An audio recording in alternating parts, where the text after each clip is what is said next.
আপনি যদি লা অর্গানিকের ওয়েবসাইট থেকে 1 কেজি ঘি অর্ডার করেন, আপনি 15% ডিসকাউন্ট পেয়ে যাবেন।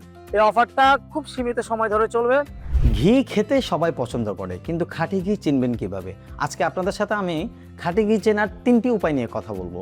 প্রথমত হচ্ছে, খাঁটি ঘি যখন আপনি শুধু চামচ দিয়ে মুখে দিবেন তখন একটু মিষ্টি মিষ্টি লাগবে, বা বাদাম খেলে যেরকম একটু মিষ্টি মিষ্টি লাগে এরকম লাগবে। আর যদি খাঁটি ঘি না হয় সেটা তিতা লাগবে, বা একটু চর্বি চর্বি, মানে অন্যরকম একটা ফ্লেভার লাগবে, মিষ্টি লাগবে না। দ্বিতীয়ত হচ্ছে, আপনি একটু ঘি নিয়ে আঙ্গুলের আগায় একটু ঘি নিয়ে হাতে যখন এভাবে ঘষা দিবেন, ঘষা দিলে একদম শারীরিক তাপমাত্রায় ঘিটা তেল হয়ে যাবে, হাতের সাথে তেল মিশে যাবে। তৃতীয়ত হচ্ছে, ঘিটা যখন আপনি কড়াইতে দিবেন একদম খুব দ্রুত তেলের মতো গলে যাবে, পাশাপাশি গলে গিয়ে ঘ্রাণ বের হবে। আর যদি সেটা খাঁটি না হয়, ঘ্রাণ বের হবে না, ঘ্রাণটা উড়ে চলে যাবে এবং একটা বিদঘুটে একটা গন্ধ লাগবে। সো এই 3টি উপায়ে আপনি খাঁটি ঘিটা টেস্ট করতে পারেন। ইনশাআল্লাহ লা অর্গানিকার দানাদার গাওয়া ঘি আপনার এই 3টি পরীক্ষাতেই উত্তীর্ণ হবে।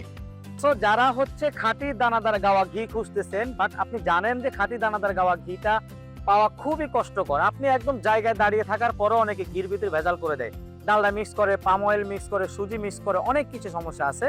তো আপনারা যদি লা অর্গানিকার খাঁটি দানাদার গাওয়া ঘিটা খেতে চান, বাট আপনার কাছে যদি মনে হয়ে থাকে যে প্রাইসটা একটু বেশি, আসলে ভালো জিনিস খেতে হলে আপনাকে একটু খরচ করতে হবে, বাট আমরা আপনাদের জন্য একটা সুবর্ণ সুযোগ দিতে চাই। প্রথমবারের জন্য আপনি যদি লা অর্গানিকের ওয়েবসাইট থেকে 1 কেজি ঘি অর্ডার করেন, আপনি 15% ডিসকাউন্ট পেয়ে যাবেন।